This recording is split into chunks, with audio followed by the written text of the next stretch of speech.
All right, Cam, welcome back. Here we are again in the Yeah, good flesh. looking. I don't know, episode four of the Blueprint Dynasty podcast, maybe? Is it four? I think it's episode 4, and it's the Okay. first episode where we're not going to really get into the standings or any of that. This is a special bonus episode. Yeah, so people don't have to hear us talk about ourselves or talk about how bad some people are, how right Exactly. you were. Exactly. Right or wrong.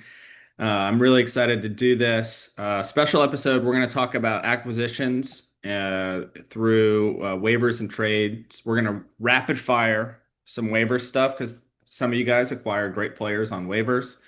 And then we're going to really dig into and kind of grade some trades and say who got who through halfway through one dynasty season. Because obviously, you got years to make these right, and a lot of I draft picks haven't conveyed.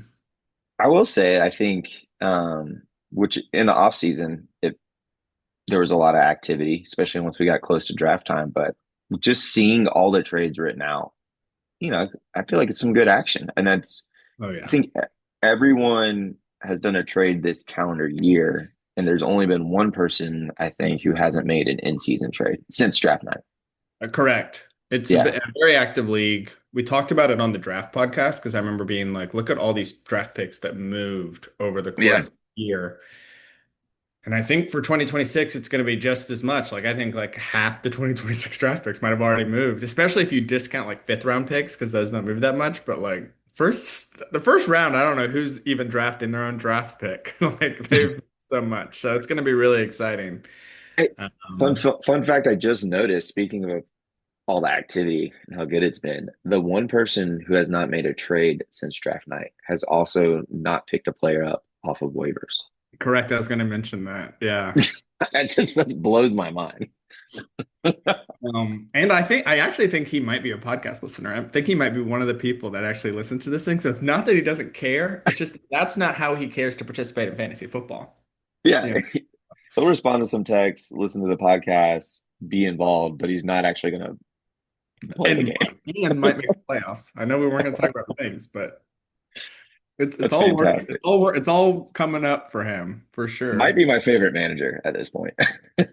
Yeah, for sure, for sure. So we'll jump into it in terms of time management and all that. Basically, I've written down every single acquisition through waivers and every single trade. I'm going to just read them. When it comes to waivers, I only left off names that you already dropped. So if you don't hear a name, I think it's because you've already dropped them. I tried to do that. And then when it comes to trades, we're going to read every trade that's happened since the draft. So there were a couple trades that happened on draft night. Like real quick shout out, like Matt and the Canales husbands made that like Matt Stafford trade that ended up being Agbuka. You know, Matt got what he wanted. Agbuka's obviously looks like a stud. Like that's a great trade. There you go. But that trade and a couple others that were made around that time, we're not going to talk about because this is just like kind of in season stuff. So um, that's probably one of like three we're not going to talk about. And we're not going to talk about like the waivers that happened like right after. Well, I guess we are going to talk about waivers because they all happened after the draft. Yep. Um, so yeah, jumping into it, I'll go pretty quick. There's some interesting players that were picked up off waivers. The order of the names that I'm reading, by the way, is like the order that Sleeper organizes them in. I don't know how that order was made because it's not the standings or anything. So if you're wondering, I didn't do it randomly. I did it based on Sleeper. So the first waivers is Adam, who's picked up two players on waivers this year, Trey Tucker and Dante Thornton, the pair of Las Vegas Raiders wide You got to receiver. get a piece of that offense, dude. You just got to.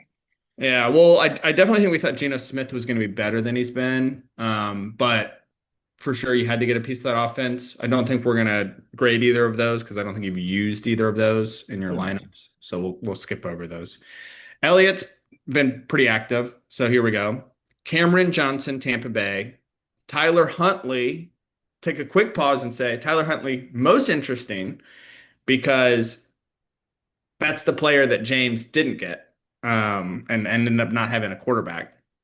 Hassan Haskins, Xavier Scott, Joe Milton, Chris Rodriguez, Kyle Monaghay, kind of interesting. Efton Chisholm, Chimere Dike, and Darren Waller, who I think Darren Waller might be like the only one of those that he's ever used in his lineup besides Huntley.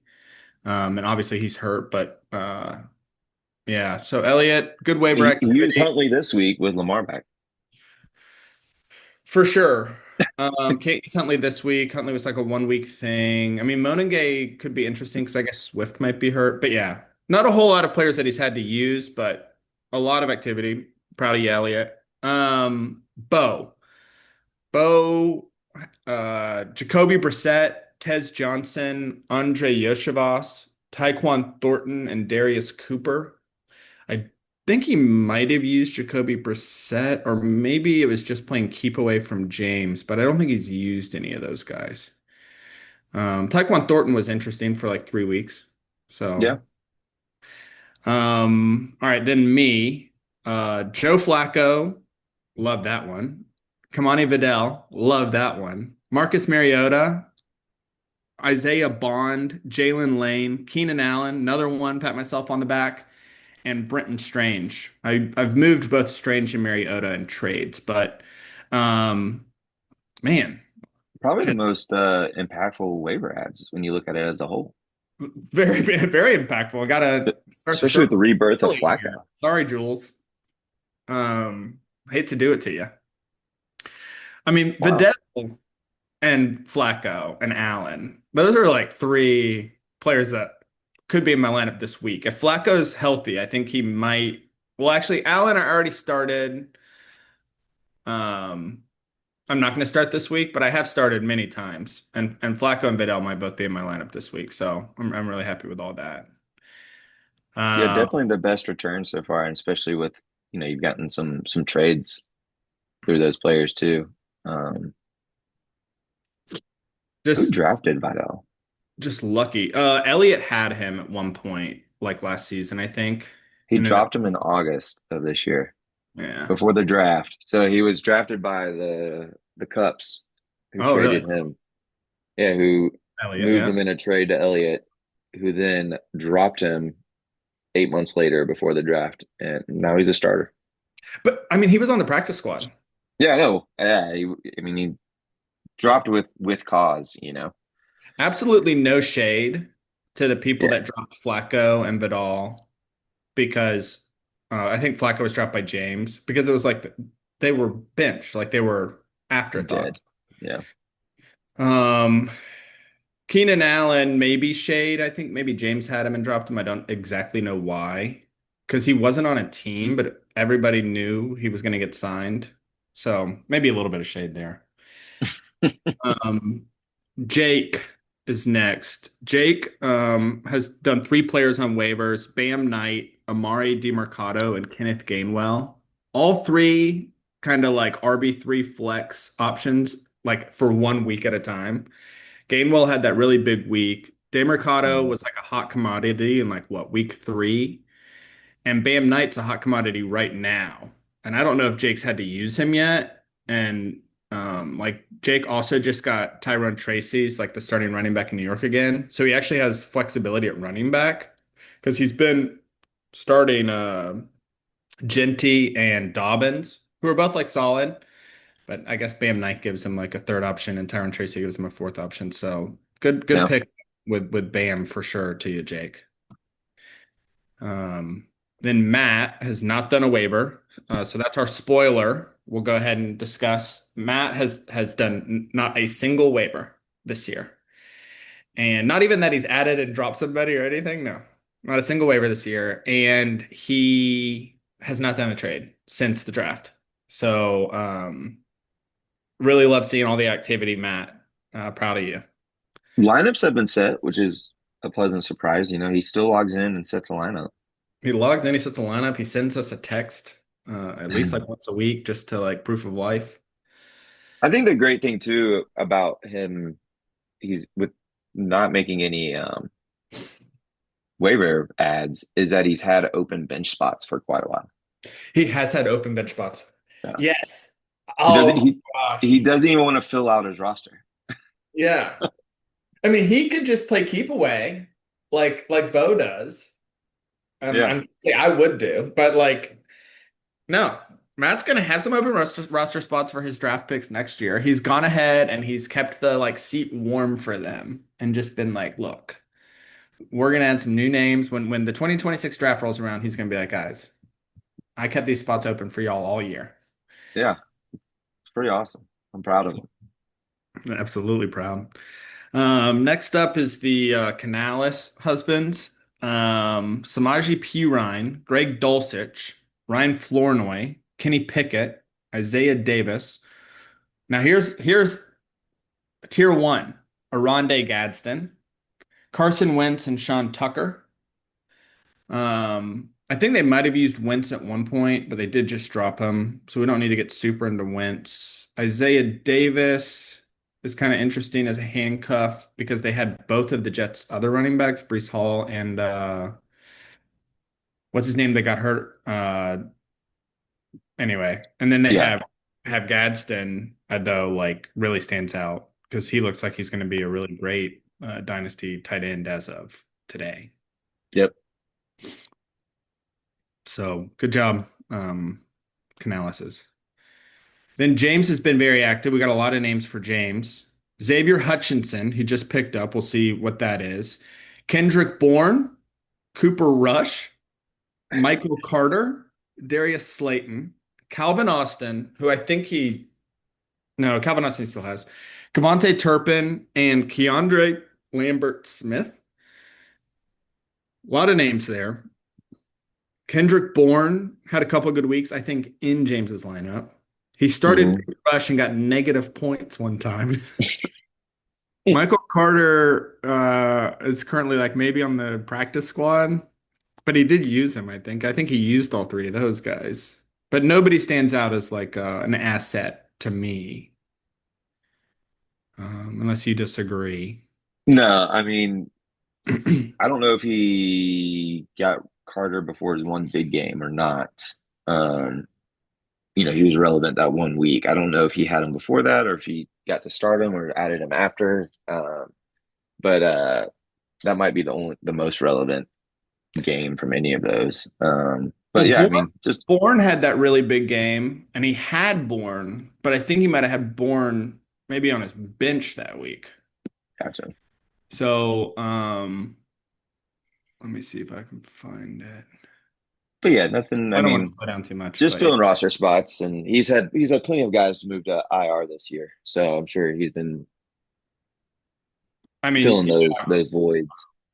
we don't want to get super into results, but I mean, I think everybody knows the story with James, and um, everybody with a heart has some compassion about it. But yeah, not the most impactful waivers. Chris, fairly active on waivers, four pickups. Picked up Quinn Ewers, Terrell Jennings, who that's probably the name that maybe a lot of people don't know. That's that one guy who gets like one carry a week with the New England Patriots. Um, Not exactly sure what's going on there. LaQuint Allen, who's like the third string running back in Jacksonville, and Hunter Renfro. I don't think he's used any of them in his lineups, but I had LaQuint at one point. I mean, I'm not, and Hunter Renfro had a couple of good weeks, and Yep. everybody thinks Tua's going to get benched. So I mean, Ewers. I mean, all those could be interesting dynasty assets. I don't think as of today. And that brings us to Jules, who had Alec Pierce just picked up, and then Jake Browning, who he traded to me, which I think is a sign of a good waiver pickup. Then Jake Tongs, who he started for several weeks. And Okay. then Dylan Gabriel, who I think he still has, and obviously is a starting quarterback. So, I mean, that's worth highlighting. He's not been a great dynasty quarterback or anything like that, or a real life quarterback. But I mean, give him time. He is the starting quarterback for the Cleveland Browns. So, I mean, definitely worth highlighting anytime you get a starting quarterback on waivers. Yeah, especially in a dynasty league. I mean that there's value there somewhere. I mean, even Geno Smith, you can get a third round pick for. Yeah, exactly. So, good job to Jules as well.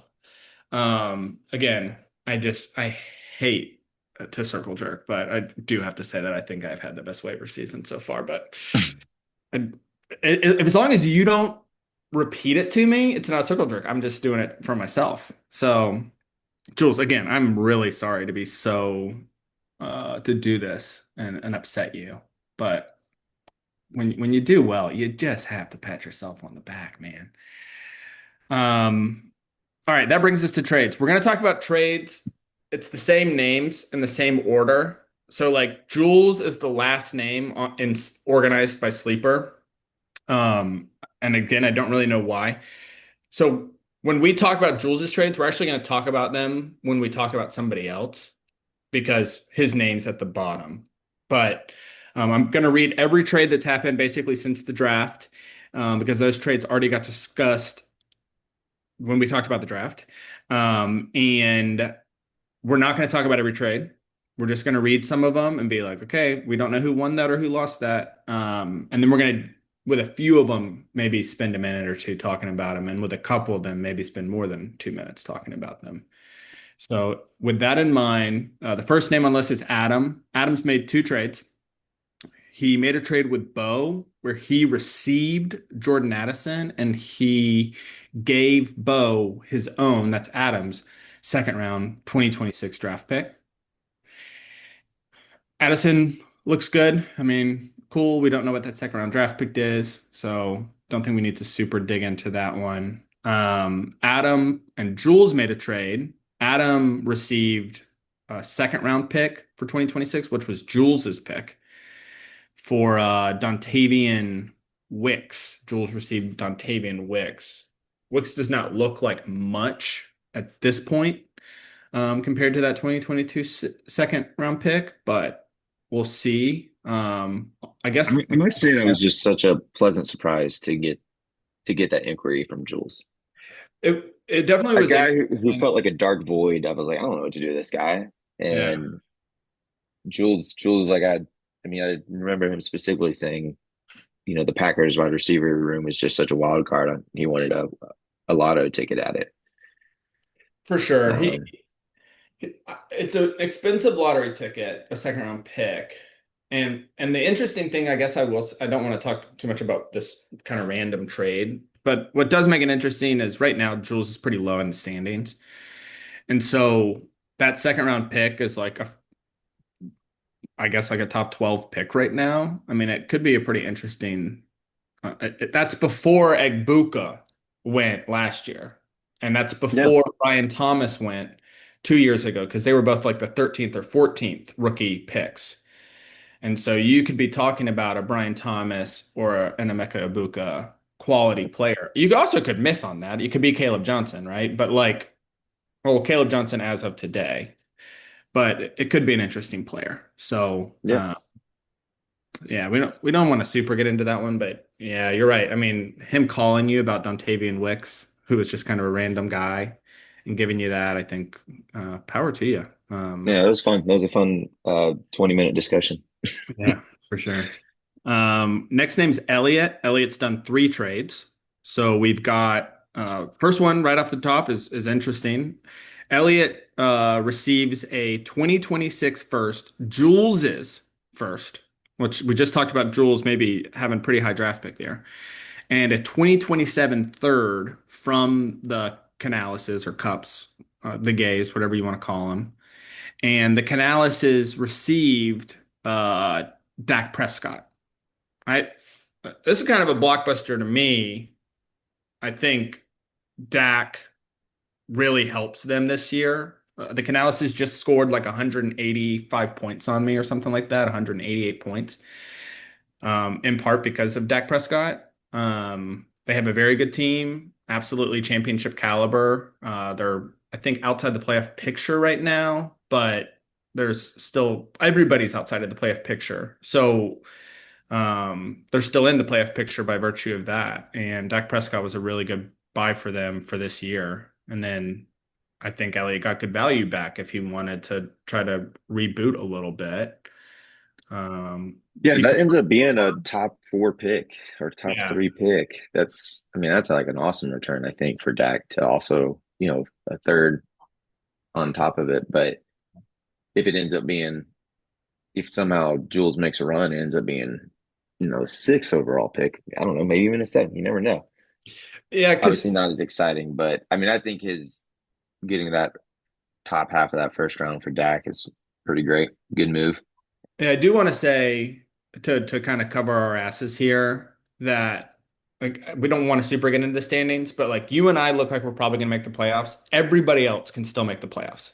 Yeah. And so any of these picks that we're talking about can look like the first overall pick right now, but could literally be the 10th overall pick because they could end up winning the championship because nobody's eliminated because it's such a mess. After third place, after Jake, it's like a mess behind him. So yeah, like we can talk about these picks being whatever we want, but there's a lot of volatility to the value of these picks right now. That's a Sure. really good point. Next trade, Elliott and James made a trade. Elliott got a 2026 second. He got James's second, and then James received Tyler Algier. I think that was a good trade for Elliott to capitalize on Algier. James got a handcuff for Bijan, which was like the one player on his team he didn't need handcuff of for because everybody else got hurt except for Bijan Robinson.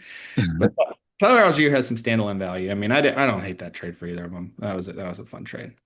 But this next trade I do think is worth talking about. Elliott made a trade with Jules. Elliott received Bo's 2026 first for Jamison Williams. Jamison Williams went to Jules. And so as of today, I don't think anybody would trade a first round pick for Jamison Williams. He's lost a lot of value this season so far, in my Oh opinion. yeah, I mean, I think he had a lot of hype. If you pay attention to any fantasy podcast or Twitter or anything like that, he was definitely getting hyped up a ton heading into this year. I mean, I think I offered my first in Rashard Smith for Jameson Williams that like the week Jules got him, and I Yeah, was really bummed I didn't get him. Now I'm totally. thrilled. Uh, but yeah, he was super hyped, and obviously Jules would probably like to have that one back now. Hindsight's 2020, but I mean, got a good The day return. he I mean, made what it was a good trade. do what? Like you said, you offered a first as well. Like the day he Yep. made it was a good trade. Oh yeah, It's it was great. really blown up. Yeah, just one of those that goes the wrong way for you, as time goes on. But also, Jameson Williams not even 25, and this Totally. is a dynasty league, and in 12 months it could be a steal. You never know.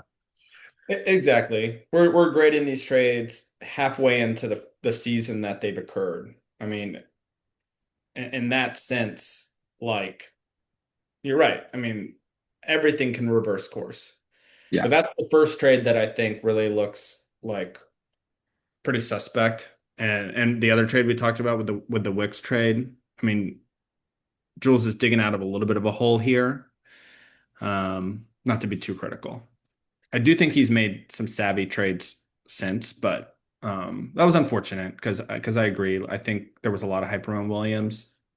Jules didn't. There probably is like people made worse trades for Jamison Williams before this season. So I will say with both of those, he gave up his first two picks for Williams and Wicks, which again we've said probably don't want to do that right today, but the one positive is he's doing it for guys that are young. So like while he Mhm. might have given up way too much and doesn't look great today, um, pretty young guys, and so Yep. anything can happen there.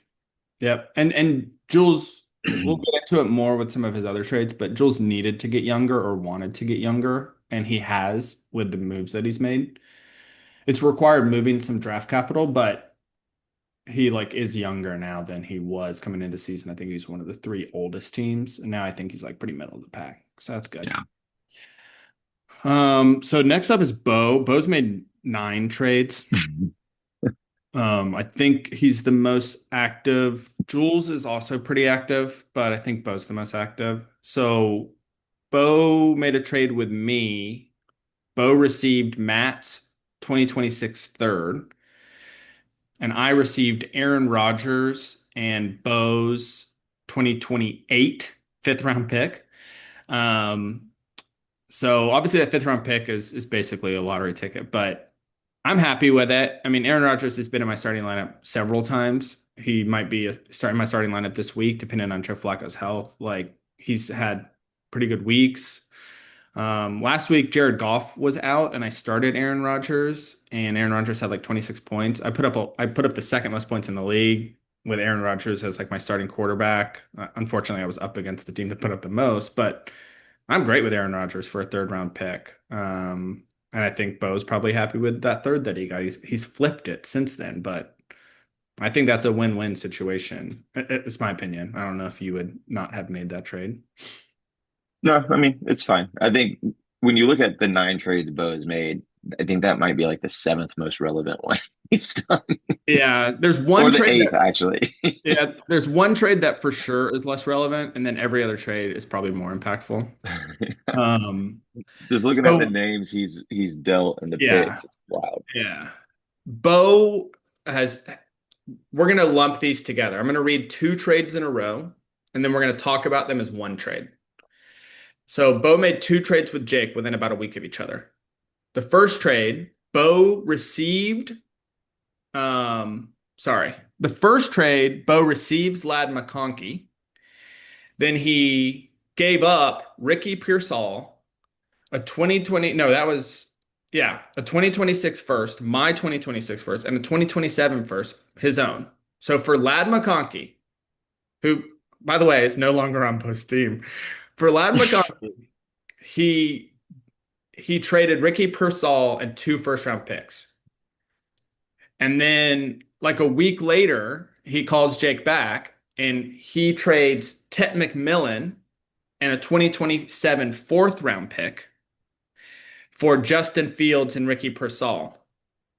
So I want to talk about that as a net zero trade. Ricky Pearsall never moved because Ricky Pearsall went back and forth. That's what Bo did. So Bo and Jake basically made this trade. Justin Fields and Lad McConkey is what Bo's side of it is. Fields and McConkey for Tet McMillan, a 2026 first round pick, mine, and a 2027 first round pick, Bo's. That's the trade. That's a big trade. All Yeah, three so, players, Justin Fields, Lad McConkey, and Tet McMillan, have been in those guys' lineups. And then there's two first round picks. right. It's blockbuster.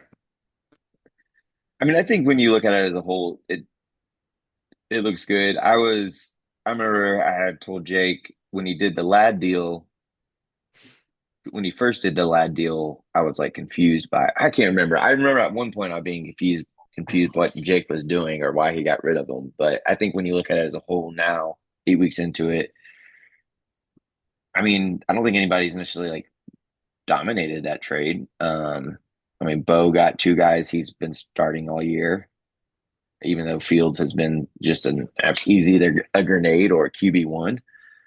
Um, and then Jake loaded up on some assets, which I think at this point it would be wild if he doesn't use those to try to go get some guys and make his runs. Correct. I don't know, probably value wise, when you look at that, I mean, Jake comes away with the most value, I think, right? I think Jake is currently ahead on value. Yeah, And if we had had this conversation a week ago, everybody thought Justin Fields was getting benched. yeah, And Fields has had a lot of bad fantasy like real life weeks. He's been awful all year, but he's had some good fantasy weeks and he's had a lot of really bad fantasy weeks. And I think he's been in Bo's lineup for a lot of those. Um, but I think, won the job back last week. And so he's currently the starting quarterback for the New York Jets, who's liable like to go off for 30 points. I love Justin Fields as a fantasy player. And then McConkey, I saw a stat that like since week 3, McConkey's second in targets to Jamar Chase, or since week like some week, I don't know. But he's like back as like the number one target. He's the number 2 target in the NFL over like the last 3 or 4 weeks behind Jamar Chase. Because right after this trade gets made, like Lad was bad for the first 2 or 3 weeks of the season. yeah, But now QJ's the bad one. Keenan Allen's kind of been steady, like 7 targets a game. But Lad's back and Lad's great. I think when that trade first got made, I think we were pretty critical of DFL, Jake, because we thought like you finally have a first round quality player in Lad, and then Lad was bad, and then it was like, oh, maybe he like made this great deal, and now Lad's good again. And I don't know if Lad will ever be like a consistent top 10 fantasy wide receiver or anything like that, but I definitely think he's going to be on that fringe, if not solidly in it. And so I'm happy that Bo got him. And um and I so mean, that's he's in a good situation. He's got a great quarterback.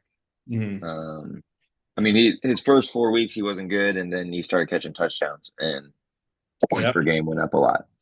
So he'll be fine, I'm sure.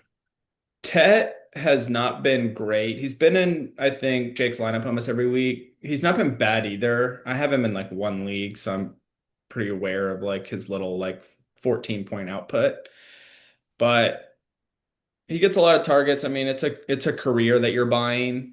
I think Ted over the course of his career, like he definitely looks like an NFL wide receiver. He creates separation unlike anybody else in Carolina, and he's really good at catching 50-50 balls. I mean, I don't know if he's a lead or anything, but he's good. And then yeah, the two first. So good job to both guys. Let's not declare a winner. We'll call that a win-win. All right. Let's go. Bo makes a trade with Jules, Blake Corum, and a 2027 second, the Cups for Jalen Wright and a 2026 fourth. Bo's. Not a lot to talk about there. Jalen Wright stinks, but not a lot to talk about there. Uh, Bo makes a trade with Jules. It's another kind of big one, but we'll go faster. Bo receives Matthew Golden, and Jules receives Tyjae Spears, a 2026 first, Jules' own, and a 2026 second, Bo's. I think that's a pretty good return for what we've seen from Matthew Golden so far. I thought when Bo did it, it was an overpay for the fact that we'd never see Matthew Golden play. But you're buying a career, so I mean, I don't want to say Bo lost that trade, but it's not been good so far. Anything there? No, I mean just Golden. Obviously, his values he's one of the first rounders, like a Caleb Johnson. Like guy's value just has gone down this year. Eventually, he'll start catching those deep balls. Sure, today it looks like a win for Jules. Got especially even though he already traded that first round pick that he got. But that looks like it'd be a high pick, so it just makes it even better for him. But jury's still out on Golden, so that's one you're just gonna hasn't gone his way right now. Gonna have to wait and see. Otherwise, you're just gonna be selling at a loss. Yep. Bo made a trade with the Canaleses. He received Kyron Williams and he traded James Cook, a 2026 first, James's, and a 2028 first, his own. This is probably the trade that I think Bo regrets the most and that the Canaleses are probably most proud of so far. I mean, I still like Kyron Williams. I don't have anything against Kyron Williams. I think trading a guy that had just been a top 10 running back plus two first round picks for a guy that you think is a top 10 running back was an overpay the day it happened. And then as it happens, James Cook has been like one of the best running backs in football. And the Canales still have two first round picks on top of it. Kyron's not even been that bad. He hasn't been what Bo thought he was going to be. It's not that Kyron's bad. It's just that it was so He's an RB to two. give up. It's so much to give up. Yeah, I mean he's been like what like the 13th best running back this year, or 14th or something. I mean you're starting him every week. Every team would start him every Yeah. week. But Um, but Cook's locked in RB1 status.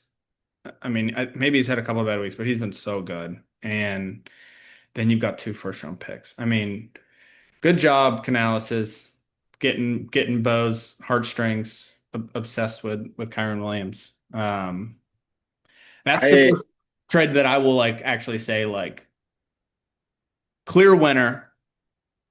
Like maybe it doesn't matter what else happens. Like right. the Canales won that trade. the Which future. looking at all these, there was what three? We did pick three trades that we thought were kind of like the biggest trades. One we Mhm. just kind of went into with Jake and Bo, and then this one, and this might be like the biggest trade I think that's happened this year, just because of the overpay it was, and it could have really like changed the Cup's like whole year because especially they kind of got off to a slow start. Their record's not great. They put up a good amount of points, but like if they didn't have that James Cook, their year probably looks a whole lot different. Not only did they get that, but they also got picks, so they could use those picks to go get even more firepower. So like that trade, I think, completely changed the whole outlook of their season by getting a top. I don't know if he's top five running backs this year. He had two bad games so far. Coach has had two bad games, But but he's been good. Like overall, the product has been great. yeah, I mean it changed their team from like I wasn't super high on them coming into this year. They still had some good players, but now they put in an RB1 and I mean they lost an RB2, but they got an RB1 and they got more ammo and they've used those picks to go get more. So yeah, it really changed their year, I feel like. So yeah, good job, guys. Then Bo's next trade was with you, the Addison trade. We already talked about it. Then two trades have happened since I first started this document. Bo made two trades with Jules. Bo received Devontae Adams and Terry McLaurin. Jules received Ricky Pearsall, a 2026 second, your Adams, and a 2026 third, Matt. Um, I'm not that high on Ricky Pearsall personally, but I talked to Jules about it. He really likes him as like a return for those two guys. I mean, we talked about Jules needing to get younger. Right now, Adams is a stud. McLaurin is still a player I believe in. He hasn't played really this year. Um, so the trade's very hard to evaluate, in my opinion. I prefer the bow side, but I think it's very even. Just Yeah, because it's one I'm. of those it just makes sense, I think, for both guys. Yep, totally, Yeah. totally. And then they made another trade like last night or a couple days ago, which was, or I think it was last night. Geno Yeah. Smith um, went to Bo for a 2028 third. Bo's 2028 third. I mean, Geno's been really bad this year and like really, really bad. I think he's QB 26 or something, and that's with everybody getting hurt. And a third round pick's not a great return for a starting quarterback. But I mean, I guess I get Jules cutting his losses. I don't know. I mean, it, Bo might be getting nothing back, but a starter for this week, which is what he needed. I had a fun fact about that trade. That was a 2026 third, right? No, I think it's a 2028 third. I think Oh, he 2028 third. like Okay. years out. That's one of the things that makes it interesting. If it was a So 2026 third, I would kind of feel better about it for Jules, I but didn't it's even so realize far that. away. Oh my gosh. So That's Bo does not have a single pick for 2026, and he only has two picks left for 2028. that's so funny. He's down to two. The fact that he's wheeling and dealing 2028 picks is awesome. And He's people are taking it. he's the man. I mean, So fun. I- this is why you went into business with him. Yeah. This is because he wants to flip things, dude. I mean, this is what makes Blueprint tick. Is Yeah. a guy like that at that. All right, technical difficulties. Bo broke the internet, is I guess what I would say. Bo made so many trades that Zoom couldn't even handle it. So many big trades. Yeah, I know, just the biggest trades. So we still got a few more people. We'll try to make it snappy. Only one trade really is interesting as anything Bo did, in our opinion. So the next name sequentially is mine. So I made a trade with Chris. I received Jared Goff and a 2027 fourth for Marcus Mariota, a 2026 first, which was James's, and a 2026 third, which was Bo's. So obviously Marcus Mariota is pretty relevant. It was just Jaden Daniels is backup because Chris has Jaden Daniels. But those draft picks both could be good. They're both 2026, so we'll see where James and Bo finish. They're both currently outside the playoff picture, I think. So Another quality trade that just Yeah. makes sense for both. Yeah, I had to get a QB, so Yeah. I feel like I paid what I paid. I made a trade with Jules. I received Jake Browning in a 2026 fourth, which was Jules's, for Brenton Strange. I like Brenton Strange. He obviously got hurt like right after this trade, but I still like him as maybe a dynasty asset. Obviously more than I like Jake Browning as a dynasty asset. He got benched like 2 weeks later. I don't even think I ever used him in my lineup. I think I ended up starting like Spencer Rattler instead of Jake Browning, but I bought Jake Browning because I needed him like later. Um, but I mean, So you went back to that same well to get a fill-in QB. yeah, Your first three trades, are all QB related. you're getting QBs. Well, QB is my only real position that I worry about that Yeah. much. Like almost every big trade I've ever made in this league's been about QBs. Because like the big trade I made last year was the Joe Burrow trade. And we Yeah. already talked about the Rodgers trade I made with Bo. Like I'm always chasing QBs. So I went back to Jules again, like you Yeah, said. you've traded for four QBs this year. This year. Yeah, I did Spencer Rattler and Bo's 2026 fourth. And I gave Jules Kirk Cousins and my own 2026 third. That trade was working out for me for a while. Rattler was starting and I was using him. And he wasn't bad at fantasy football. Like he Yeah, he's was, done fine fantasy wise. yeah, he was doing fine fantasy wise, but he just got benched. So, I mean, the long term of that trade is that my 2026 third is probably better than Bo's 2026 fourth. But, maybe Rattler will win the job back. I don't know. All right. And then I made a trade with the Canalises. I received James's 2026 first, which again I flipped in that golf trade. And the Canalises received Zach Charbonnet and my 2026 second. So my 2026 second has some value. Zach Charbonnet, they have since moved. I mean, I think it was good val I got good value getting that first Yeah, for for sure. second. So, but they got good value as well. And then I made the trade with Bo. So I made 5 trades so far this year. Jake has only traded with Bo, and we've already talked about the trades he made with Bo. And so we'll It's skip. interesting. That's interesting there. He'll only trade with Bo. It is interesting. He needs to, I mean, we talk about it every podcast. He needs to make more trades with other people to push some chips in because, In his defense, he has made some inquiries, I know, with several people. Like he's made some inquiries with me, but they haven't. It's all, and I've talked to him about some trades, and he's mentioned some other deals he's tried to work on, good. and they've all been very, very safe proposals on his part. Whereas you see some guys, for instance, you look like at a Bo or Jules, like if they're going to make moves to try to be super relevant this year, it's been like overpays slightly. You have to pay up a little bit to get that starter, which I think in a 10-team league you have to do so even more. Um, I mean, I feel like I overpaid for golf because I had to get a quarterback. Like I think Chris got the yeah, better trade. But I think you're right. Like you can't go to like a trade calculator and say it's an even trade when you're the person that's pushing in your chips. yeah, you gotta entice that person to move off somebody, especially if it's a relevant player. Because if you're going to try to get a guy for a playoff run, chances are that guy is starting for that team, and yeah, you got to make it so they can't say no. For sure.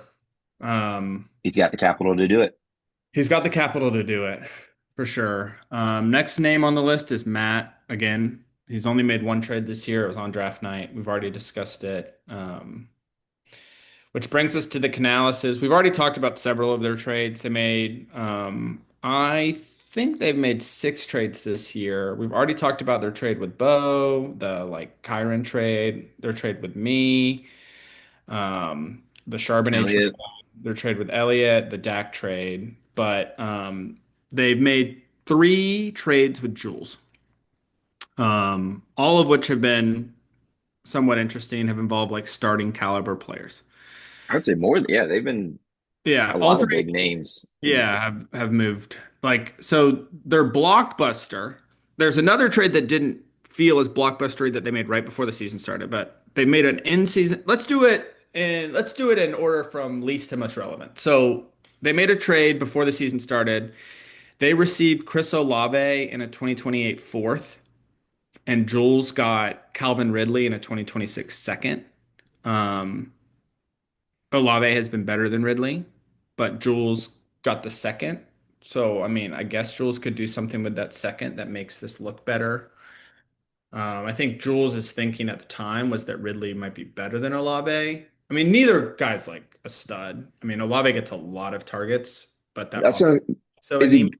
he football wise, you're right. Like neither guy's been a stud, but Olave Is a good fantasy has just been a PPR monster. I mean, PPR, he's getting 10 plus targets almost every game.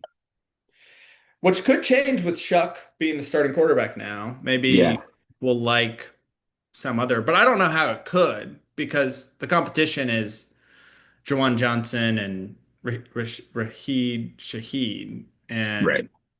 And I think Olave is the best guy out of that bunch. I mean, I think it should probably be stay the same. Yeah. He's not getting, I mean, he's had 3 touchdowns on the year. And he hasn't had over 100 yards receiving yet, but he just catches so many passes. Yeah. I mean, we're in a PPR league. Yeah. And in that way, because that's what we are, like the Cups, I think, are look ahead right now. I Yeah. mean, there's talk of Ridley getting traded. Has recently like come to light. I mean, I guess if that happens, maybe Ridley's like value could rebound. And a 2026 seconds, not nothing. So I Right. mean, we'll leave the jury out on it, but I definitely prefer the Canales side right now. For sure. Then these other two were both pretty big. We'll do it in order that they happened, I guess. The Cups receive Jackson Dart and a 2026 first, Jules's 2026 first. Which again, like as of today, looks like a pretty good draft pick. For Tyreek Hill, that was the piece that Jules was buying, a 2026 third, a 2027 fourth, and a 2028 fifth, all belonging to the Cups. They're all Cups picks. I mean, so Tyreek Hill gets hurt. So I'm sorry, Jules. Like, that's not your fault. But Jackson Dart looks like an absolute stud fantasy player because he runs. And it looks like the New York Giants believe in him. And then a first round pick for basically Tyreek Hill and a bunch of like late round picks. Yeah. And I mean, this looks like maybe we talked about maybe the Kyron trade being like the big trade where it looks lopsided and we feel like we can grade it already. And it's been so impactful to this year. But like the Cubs were relying on Tua Tagovailoa as one of their quarterbacks coming into the season, and now they have Jackson Dart. And I mean, the Giants are kind of falling apart to injuries and everything, but Jackson Dart, I think, is like a 20 point a game quarterback. I mean, Yeah. He's kind of a dude. that kind of is like another trade where like the Cubs coming in after the draft, the Cubs coming into this season kind of moved a lot of stuff. And I think I kind of thought I did. The Cubs were trying to sell me Tyreek Hill at one point, and I was kind of out on him. But I could understand why Jules would want him because I mean he's 2 years removed from like a 2,000 yard season. But Jackson Dart, man, I mean he looks like so good. Um, and Yeah. I made a comment, what, like 2 or 3 weeks ago. Does Jackson Dart go number 1 overall if we redid the rookie draft? And no, I mean, I think Genty still probably goes 1. yeah, And like Buka goes too. yeah, and I think Judkins still goes pretty Pretty. high. It's all about need. I mean, he's definitely the first quarterback off the board. And Matt needed quarterback, and Matt drafted third, and Matt drafted Cam Ward. And I think Yeah, Matt, he does not make it past Matt because I think if for you had sure. this today between Cam Ward and Jackson Dart, not just for 2026, but for their careers, I'm not giving up on Cam Ward. I'm not an NFL scout, NFL talent evaluator, GM, or anything. Like I'm not giving up on Cam Ward, but Cam Ward doesn't really run, and Jackson Dart does, and we know in fantasy that's what's meaningful. So Yeah, the Cubs have like 2 trades. I mean, again, I was a one, two little low trades on for them like coming into this eight. year, but Yeah. they moved Hill and a bunch of late round picks and they moved Kyron Williams and got back James Cook, Jackson Dart, two starters from every week now, And three and first. three first round picks. It's wild. So good. So good. Yeah. Um, and they were our champs 2 years ago, and now they're like back on that trajectory again. I know they're outside the playoff picture right now in terms of like if the playoffs started tomorrow, but there's a lot of season left for them to make it, and I think they've got a super dangerous team for But this yeah, year and beyond. So, yep. And they have probably acquired via trade the two rookies who have gained the most value this year in Igbuka and Dart, two second round picks that are clear first round value guys, first round value plus guys, probably. yep, I don't think you can trade a single first round pick for either of those guys right now. for sure. Good job. Good job, guys. Very good job. So then, who's Oh the yeah, and brains? they got Saquon Barkley and George Kittle. Who's the brains of the operation? Dude, it's a tag team effort. Like when you're around them and they start talking, man, it's a wild dynamic. It's just I think they're just ganging up on folks. I mean, I think you have a fantasy In football particular, Jules and brain. Bell. Do I? They're ganging up on guys, in particular, Jules and Bell. Yeah, I mean, I think they play on people's emotions, Yeah. and but I think you have a negotiator in Spencer, and then you have a football brain in Tony, and I think it's just they kind of bounce off each other really well there, and it's kind of disgusting, honestly. Well, it is a sin. Yeah. So, um, all right. So this is the last trade we're really going to discuss, because I'm looking ahead. The other three people we haven't talked about are James, who James's big trade was with Elliott. We've already talked about it. Chris's big trade was with me. We already talked about it. Jules has made a bunch of trades. He's made three trades with the Cups. He's made a trade with me. He's made four trades with Bo. He's made a trade with Elliott and a trade with Adam. We've already talked about it. So this is really our last trade. It's the Cups and Jules, the or the Canalises, whatever we want to call them. They received George Kittle and Saquon Barkley, and Jules got back Kenneth Walker, Zach Charbonnet, Travis Hunter, and Kayshawn Booty. Mhm. Um, I think this is out of all of them. Obviously, there's been a lot of picks moved in all these trades, a lot of first rounds, second rounds, all that stuff. But like the the youth that Jules got back here is going to be. This will be a really fun one to look back on in like 2 years. I bet. yeah, I think so. Yeah. Prior to last week Barkley had that like insane game. He had Hmm. 37 points. It was against me, so I was like very tuned into it. Um, this trade looked really good for Jules in terms of like he sold Barkley like the last week that he still had value. It's kind of what it felt like to me because Barkley like has not been good this year prior to last week. And Right. Well, the Eagles' offense as a whole, and I was and the actually listening to something about it this morning, and like the changes they've made that week, and then they're on a bye this week, so it'll be really interesting to see. They made some changes in their offense and what they were doing that last game. Got a bye, and we'll kind of see where they go from here. I mean, he there's definitely a lot of hope that Saquon finds a little bit of last year and the rest of the season. yeah. And then Kittle's been hurt. I guess he's back now. Um, we'll see what value he returns. But Jules, again, I've mentioned it already on this episode. I've definitely mentioned in the past. Jules was older kind of team. And so he moved two older guys. Barkley's not old age-wise, but he's old in running back years.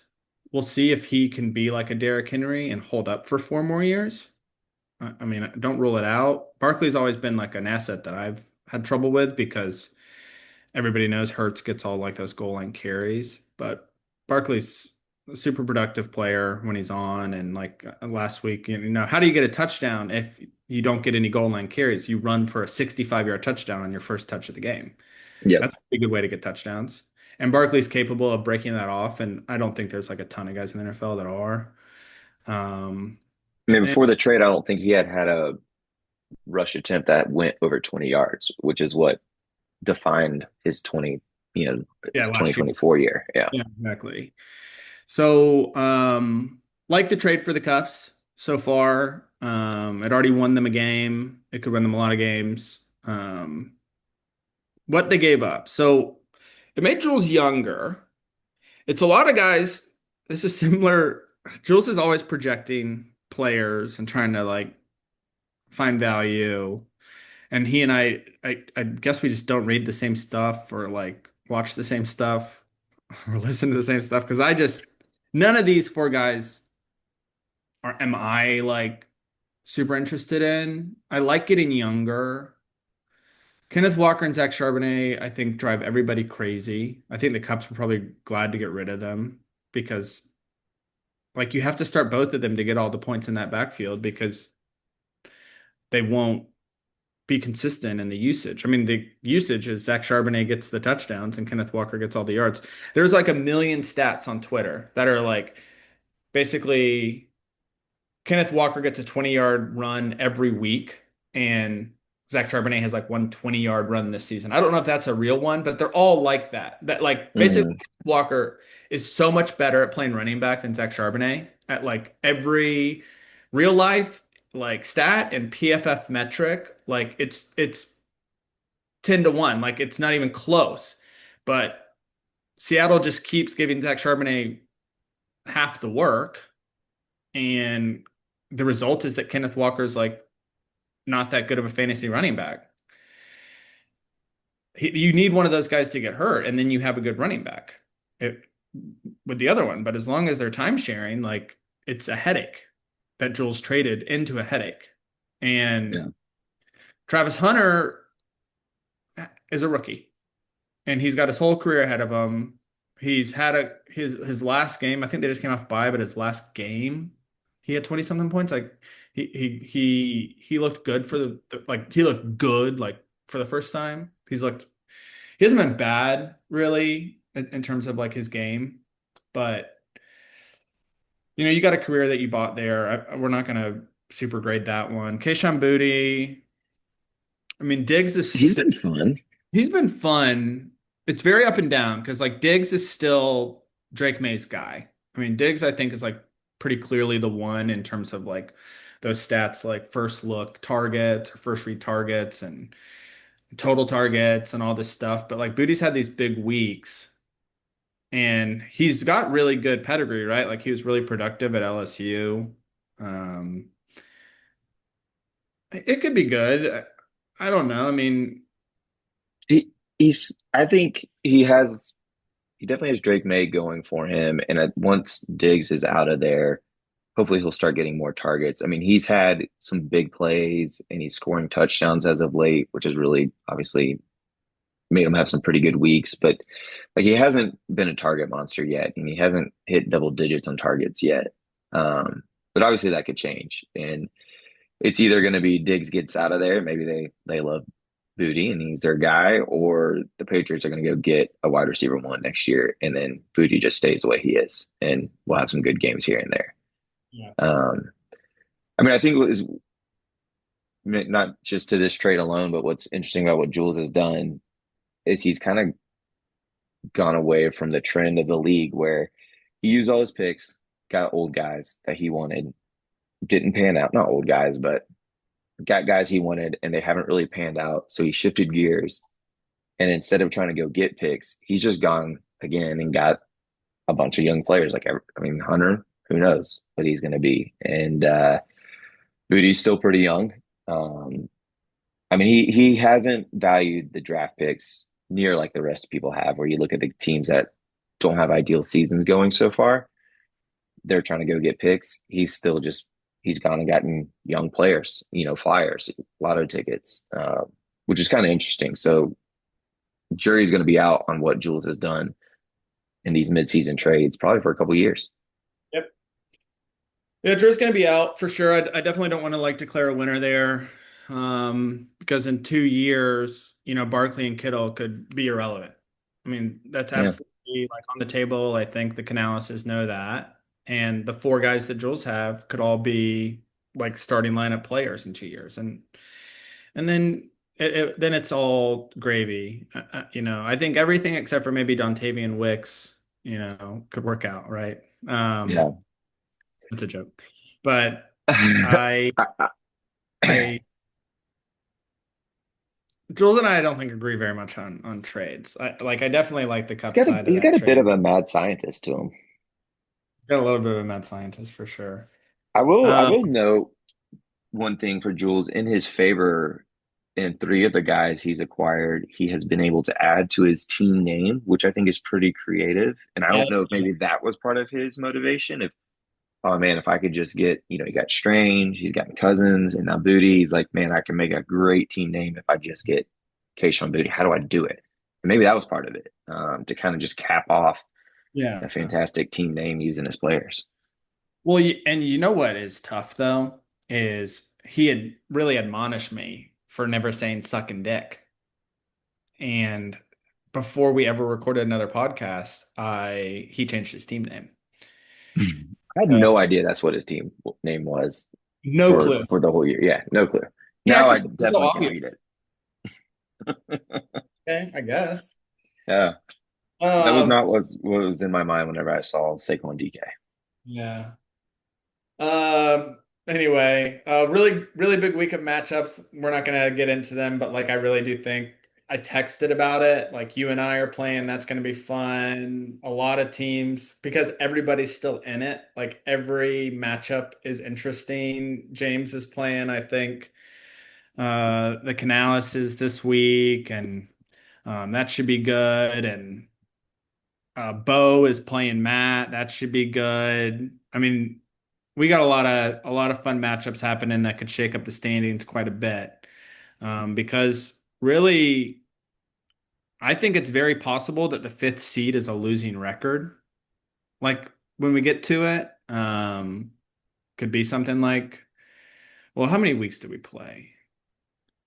So we're on week 9, and we will go Like to 13. week Then we go to 14, week and then 14. So I don't know if 6 and 8 will make the playoffs. I think 7 and 7 can make the playoffs because right yeah. now, fourth and fifth are both 500. So you don't necessarily have to have a winning record to make the playoffs here. Um, so I mean that just means that like I mean everybody can get to 500, including Chris, who I don't know if he's trying to, but everybody could. So it's exciting, like race to the finish here. Good luck every week. Good luck to everyone except for Adam this week. And I mean I can't give you good luck. I know. Which, But just to note, let's see, with it being week 9, let's see if I can just check real quick for settings. The trade deadline is, it's got to be like a couple weeks away, right? Where is it? I have no idea how to find that information. Oh, actually, I'm Mm, scrolling right now. Oh, week 11. No tr week, trades after week 11. yeah, that seems kind of Three early. weeks left. Somebody should have brought that up to the commissioner's office. But it might be appropriate most years, but this year I think makes it even more interesting with how many teams are neck and neck. But yeah, week 11, no more trades. All right. Cool. Well, thanks for your time. Good luck splicing these two parts together. Yeah, thanks. I need that luck. Perfect. All Um, right, man. This was fun. Looking forward to doing it again. all right. Happy Halloween. I'll talk to you soon. All right, see ya.